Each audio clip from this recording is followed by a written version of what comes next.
Hello, my name is Nate. Welcome to my art channel. I'm working on a 12 by 16 inch canvas today, and I'm going to be doing a ribbon pour experiment.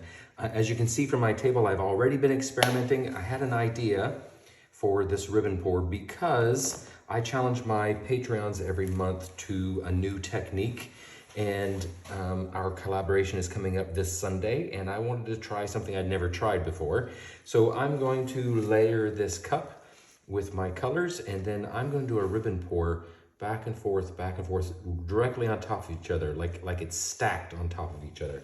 A ribbon pour, for those of you who have never done it or seen it, is when you pour your paints. You can do it one color at a time, or you can layer a cup, or you can use a split cup, but you pour in one straight motion, usually fairly quickly, because if you go too slow, it creates a little wobbly line. You want clean, smooth lines. A straight pour, you pour straight down like this. You can move it, but you're pouring into a puddle of itself. A ring pour is the same way. So I'm kind of using that idea of creating a puddle, but just going back and forth with a ribbon pour. Beautiful thing about a ribbon pour, no matter how you lay it on the canvas, once you're done, you can then swipe over top of it. You can blow it out with a hair dryer. You can run a marble through it. You can run a comb through it, all different things that you can do with it. It's a very versatile technique, and it's one that every fluid artist should be familiar with, because it is a really interesting way to put the paints on the canvas and then play with. So let's start with our colors. I'm going to start with a little bit of gold in the bottom of my cup, and this is the last of my gold, so I'm just going to fill up the bottom with my gold. In fact, I'm going to scrape that, because I want to use up all of it.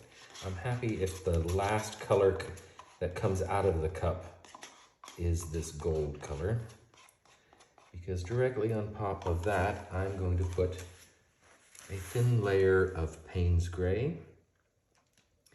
With ribbon pours, the thicker the layers of colors that go into the cup, the thicker bands of color you get in your ribbons. So I want the color to be smaller, thinner bands of the color. So I'm going to put thinner layers. So I've got gold, I've got Payne's Gray, this is blue quartz.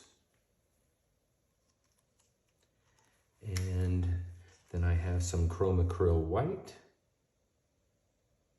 Put a healthier layer of that in there.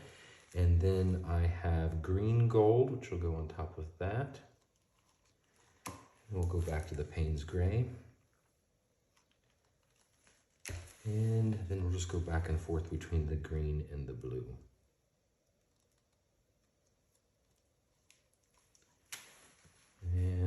But we'll still continue with our every other white and Payne's Gray color combo here.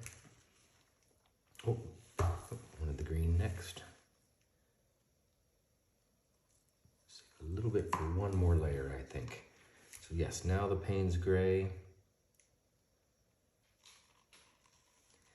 And then the blue again.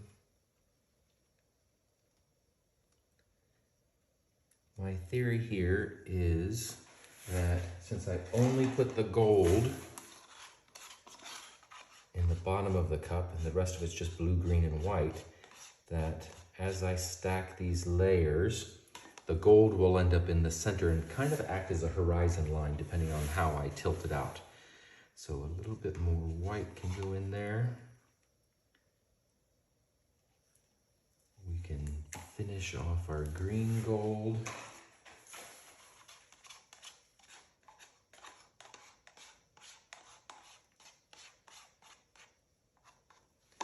And we'll end with a little bit of Payne's Gray.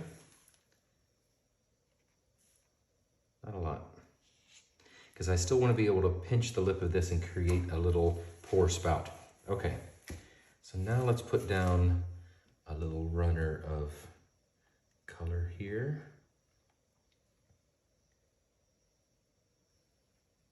And this will act as a base coat. When I pour into this, this will spread out so that we don't lose too much of the bands of color. For this size canvas, we only need about 7 ounces of paint, length times width.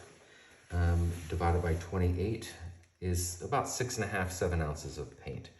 So let's take a deep breath and let's start playing.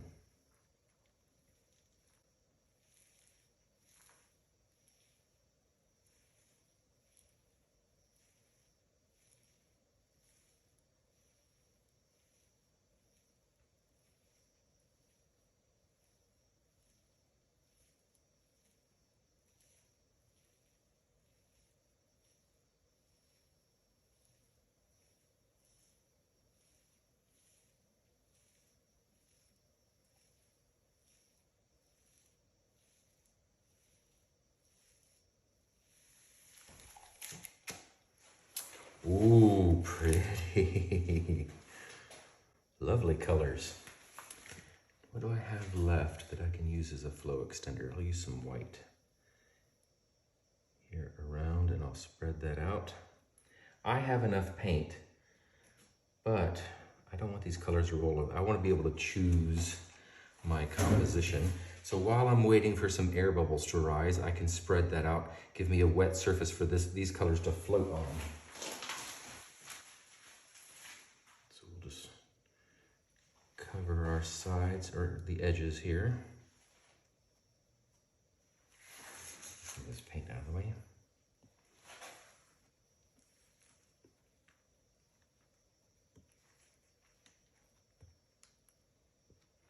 I did already do an experiment with this, but once I had the paint on the canvas, I decided to swipe it and wreck it and tilt it out in weird ways just to see what it was going to do. So it gave me some idea. I like to do a test canvas. So it gave me an idea of how these ribbons are going to move. So hopefully I'll get a really good result from this one. Okay. Let's pop some air bubbles. And then we can start tilting. So this is a little weird here and here.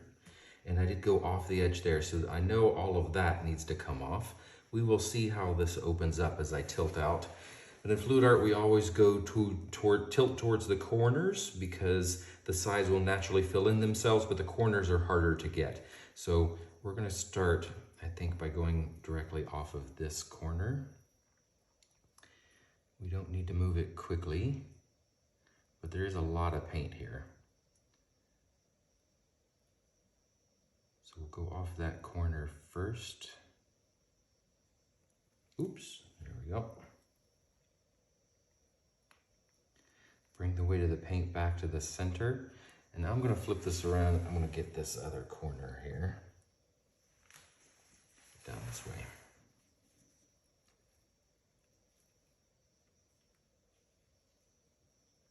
Go all the way across the canvas. And this will help me keep my lines going mostly this way. If I'd gone to the other corner, it would give me a completely different result. I'm already over there. I'm gonna move this. I'm gonna grab this corner.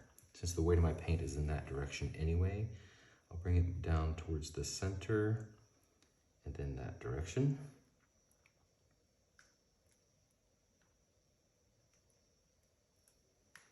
You see how the sides kind of fill themselves in? For anybody new that's watching, oh, I love how those lines are opening up. Gorgeous. Really love that motion right there. Okay, so now let's come down and grab this last corner. I can already tell that I don't like this, so we're gonna make sure that we lose all of this because I want these lines to straighten out a bit and these will open up even more. So again, we'll bring our weight of our paint back to the center and then we'll come down to this last corner. Let it come off and then down to get rid of that weirdness. Ooh, pretty. So we didn't get all of it over here either, so we're gonna come back down to that last section.